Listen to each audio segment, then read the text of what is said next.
Hi everyone, welcome back to the Climate of Sport podcast with me, Claire Poole. It's awesome to be back with you again this week to cover some of the stories that have been happening and delve a bit deeper into those. So we're going to get straight into the climate hat trick this week with 3 stories I really wanted to share with you and unpack a bit of a through line through these as well. Okay, so the first story I want to talk about this week, I've called Reality Bites When Adaptations in Sport Can Only Go So Far. So lots of you listening to the podcast from all over the world aren't in the UK, but I want to use the example of what's going on in the UK at the moment as a good example of what happens to sport in a country that's experienced the driest July on record since records began in 1836, leading to widespread droughts across England and Wales. This is now the 5th heat wave in the UK this summer. The first one was the 22nd of May. We're now mid-August. So we are having these consistent heat waves and we have had very little rain. For people outside of the UK, you have the perception that it's always rainy here, which has traditionally been the case. This has shifted, and I just wanted to use it as an example. There are obviously others all over the world that we could draw on, but a couple of recent examples here. So we started off at the beginning, not even the summer, kind of late spring, with these heat waves or heat storms, as some people have started calling them, because heat wave sounds a bit gentle and they are anything but gentle. So we started off in sport with adaptations, as we would expect to see in the early heat waves. This year, hydration breaks, shifting practices or match times, people making climate adaptations in their own lives, like getting up and going for a run earlier or later, avoiding the hottest parts of the day, very natural climate adaptations, both in recreation but also professional sport as well. And those adaptations continue as we continue to experience extreme heat. But now, as we're further along, 5 heat waves in, as well as those adaptations, we've got examples of when this happens over a longer period of time, how we don't have the infrastructure to deal with it, essentially. So 2 examples I want to share with you. One, it's all about heat, but actually it's about water as well. So an amateur football league in England has had to push its season back by 2 weeks. There is Anglian Combination League, 85 amateur teams in Norfolk and Suffolk in the south of England. Their football season was due to start on August 15th. They've now pushed it back to the 29th of August. And the rationale behind this decision is to protect the welfare of players, officials and others associated with match days, because most of the league club pitches are grass, and the ground conditions, having been extremely dry for so long, mean the pitches are, in their words, rock hard. So obviously for people playing on those pitches, the chances of injury much higher. The football pitches are in this state as a result of the ongoing drought. So many water companies in the UK have now imposed hosepipe bans in response to those water shortages, denoting that water in our gardens shouldn't be used, for example, sprinkler systems or watering gardens, because of the water shortages that are taking place. So one of these bans has been in place where this football league takes place since the 11th of July. So they haven't been able to irrigate their pitches. Whilst the difficult decision has been made to delay the start of the season to protect players, the adaptation isn't a long-term fix. So their leadership, their chairman, said in the statement, regardless of pitch conditions, on the 29th of August, this season will start. Otherwise, there will be a huge difficulty managing fixture congestion into the end of the season. So this gives us an indication that adaptations can only go so far in many cases. So they've pushed the league back 2 weeks in terms of a start time. The hope is that some rain will come in that time and make the pitches easier to play on, not quite as hard.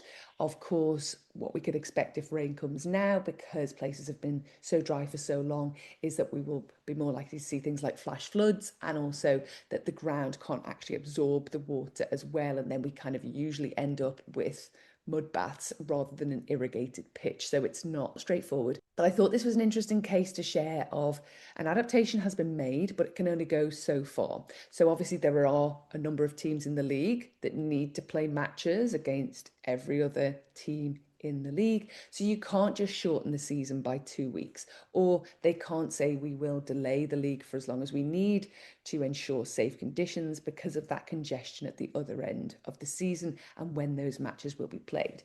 If there was to be a further adaptation, it would be around how many matches could be played per week, which is difficult because double headers in football is going to be more difficult. And also, you can't just decide that some teams won't play others at random, because then obviously it's not a level playing field of every team playing every other team in the league, depending on how good they are that season and what their performance is like. So a good example of good decisions being made, adaptations being made, but the fact that there are limits to that, and that is a consideration we have to think about. Another example I want to share around this, Southern Water in the UK have applied for a ban on swimming pools. Southern Water, a water company here in the south of England, around parts of Hampshire and the Isle of Wight, have sought a drought order. If that drought order is agreed to, it could lead to a ban on non-essential uses of water across these regions. So not just from swimming pools, things like car washers, window cleaners, watering your gardens outside, and filling and maintaining non-domestic swimming pools are also going to be banned. So it's rare for such bans to be granted. The last time this happened was 2006, and it has gone to the Environment Secretary of the UK, who has got 28 days to approve or reject that request. So it's not in place yet. This ban isn't in place, but it's been applied for, with the water company saying these things take time and they want to have it in place in case it's needed. The hope is that rain will come in the interim and it won't be needed. But again, the impact on sport is that swimming pools will be affected, which means those that use pools to train or exercise are going to be affected too. They may still be able to do it, but they would need to travel outside of the region to be able to do that, which has an impact on professional people who are training, but also people for recreation as well. And we've spoken about this a lot, where recreational exercise and activity is impacted by extreme heat. We see a drop off of that exercise, and that obviously then can affect physical and mental health as well in the long term. We often just think about that in terms of it being hot outside and adjusting, not being outside in the midday sun. But again, when we have prolonged versions of this, this is another impact that you may not necessarily think about. So how, again, the outdoor and indoor sports are inextricably linked. Often we think people think of outdoor sport as being the most affected by extreme heat. Another example here of how that can filter through, pun intended, to indoor sports as well. So we do not work in a vacuum, and that's why it's so important for sport to come together to take climate action more widely. Even if you feel as though this is not a direct impact on our sport right now, these examples show it can come down the line in ways you may not expect.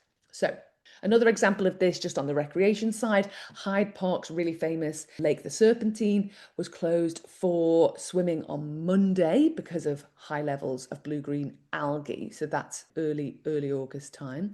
This is a natural occurrence, but warm, sunny and settled conditions help algae blooms develop, and they can be harmful for people and animals. So again, the Serpentine have said no swimming, closed while that is taking place. So again, another impact on recreational exercise and sport. So this is the reality, and this is what we have to face up and think about.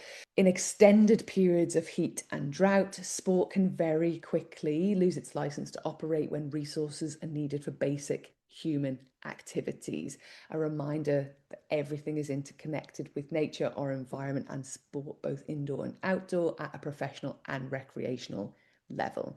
A little side note on this, just again, because sometimes the conversations we have, like instigating and supporting more plant-based foods being available around sport and sport organisations taking leadership on that, often that can feel in a bit of a vacuum of a wider context. Again, just to show the interconnected nature of this, University of Oxford study published in Nature in 2023 showed that high meat eaters use about 480 more litres of water per day compared to vegans. So one of the biggest ways you can reduce your water consumption more generally is through your diet.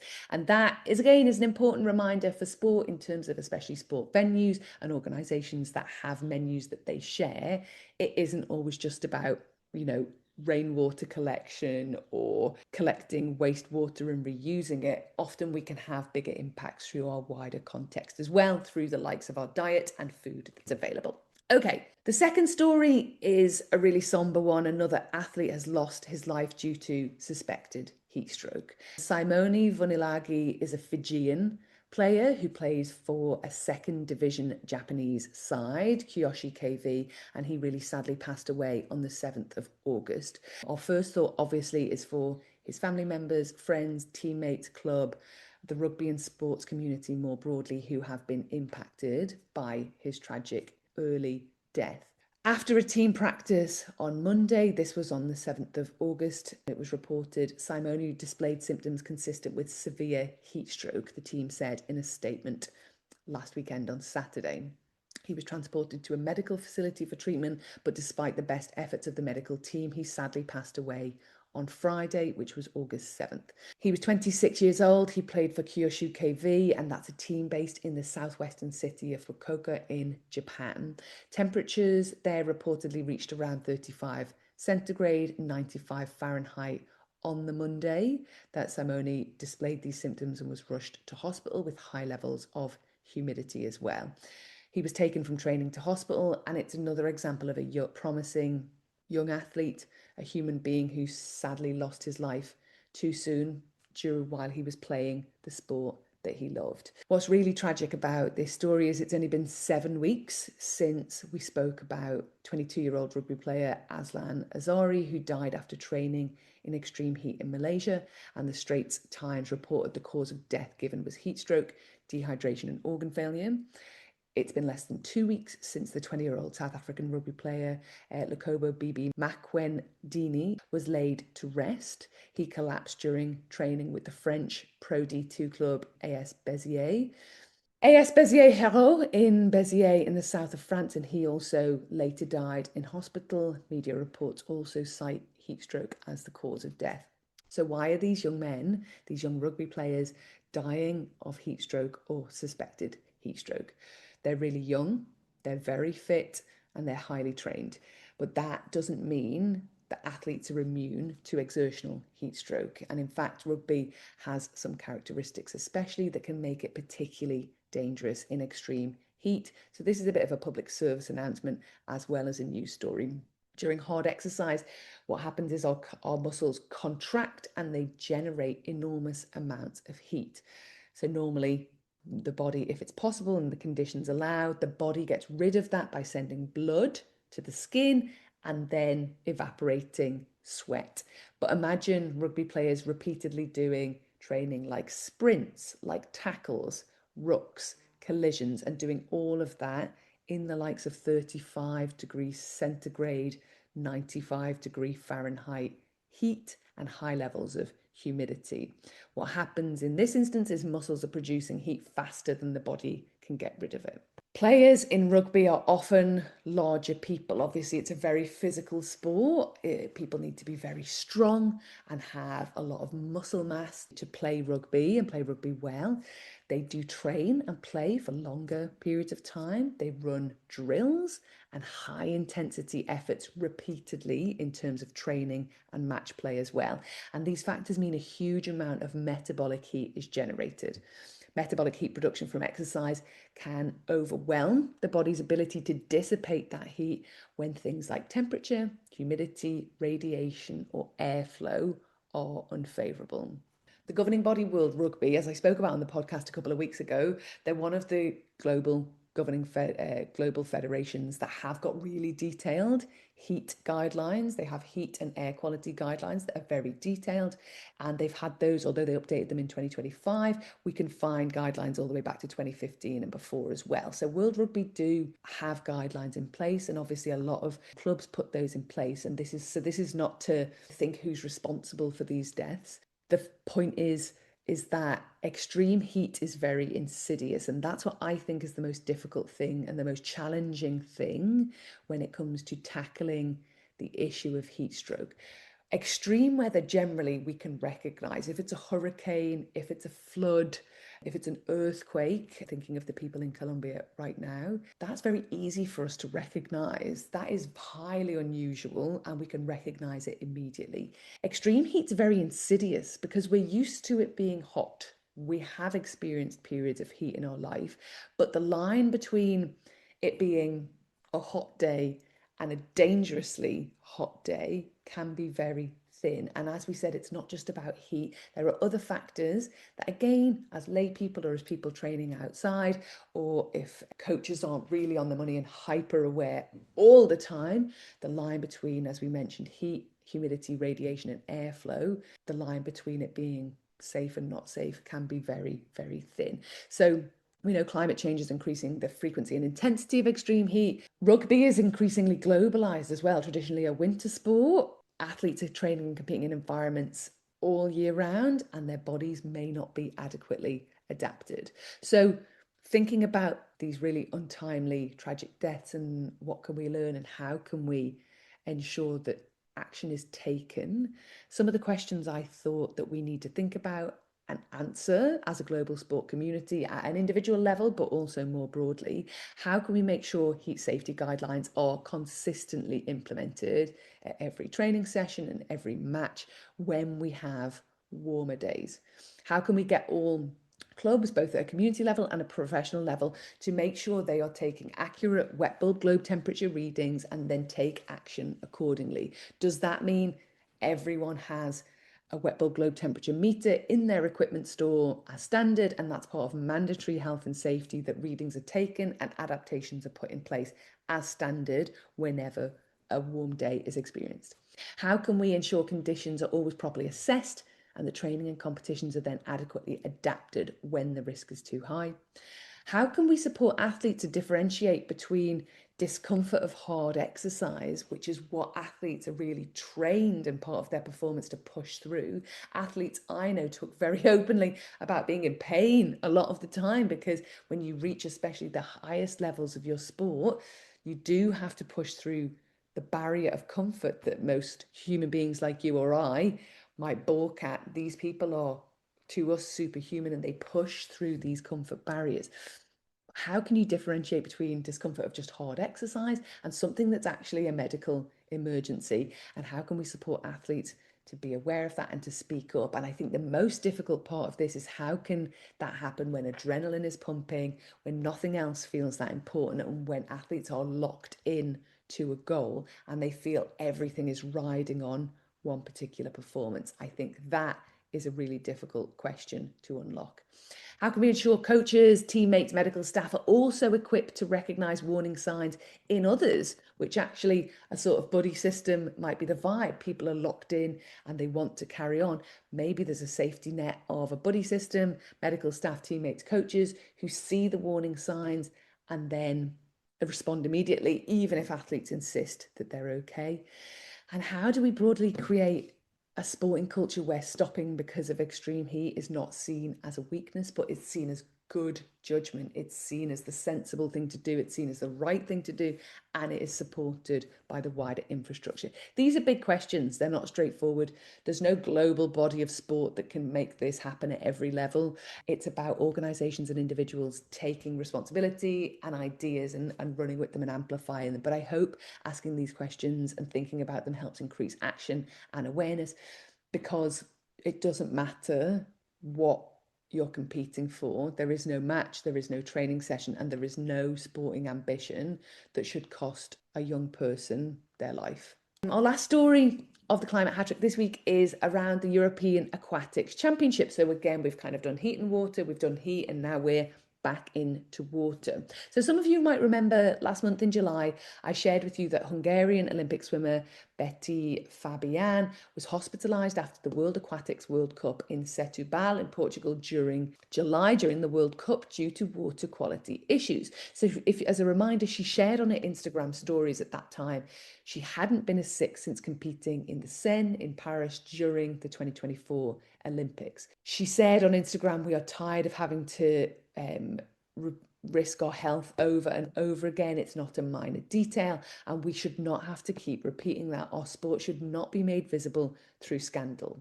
She went on to say, after my experience there, the infection I suffered, and what has happened to me now, I will not risk my health again. I will not be racing in the Seine for the 2026 European Aquatics Championship. So that happened last month.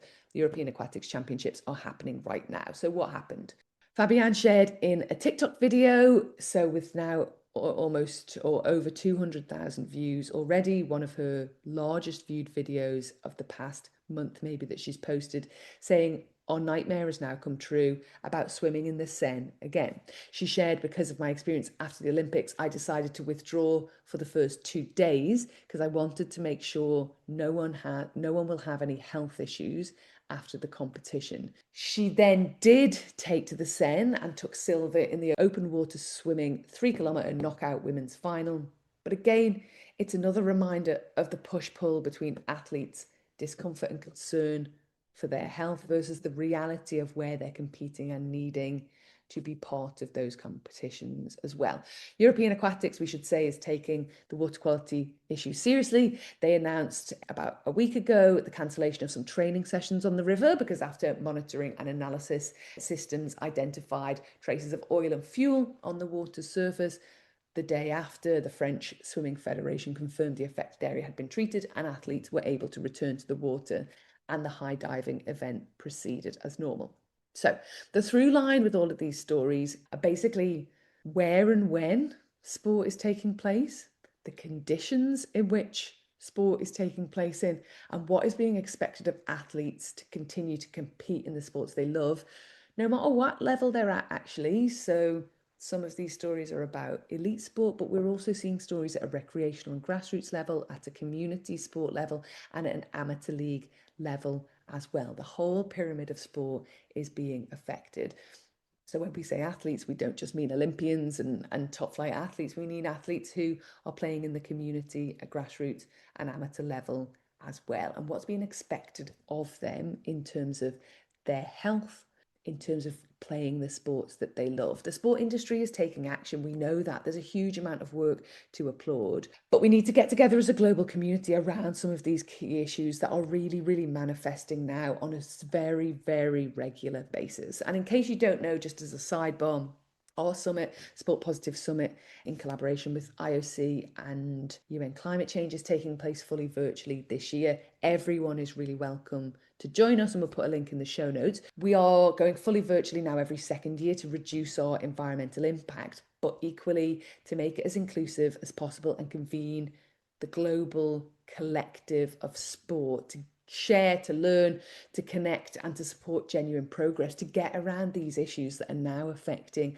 sport in every corner of the world in ways we thought it would, and in new ways as well, in an ever-changing climate, in an ever more hostile climate for a lot of our sports. We need to come together to not just talk and share and learn, but also think, how can we all pull together around changes that need to be made, adaptations that need to be made, and conversations we need to have to tackle this challenge head on and use the power of sport to drive change in this area. So I do hope you'll join us and we can share a little bit more about that over the coming weeks.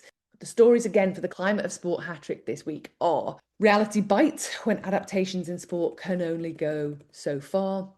Another young athlete has tragically lost his life to suspected heat stroke, and European Aquatics Championship start in the Seine with some health challenges reported.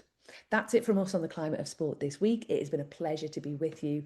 I'll be back next week with more stories that are affecting sport globally in regard to our changing climate. Don't forget to sign up to The Brief, which is our weekly newsletter. Don't forget to get in touch if you've got things we want to talk about as well. It's a pleasure to be with you, and I look forward to chatting again next week.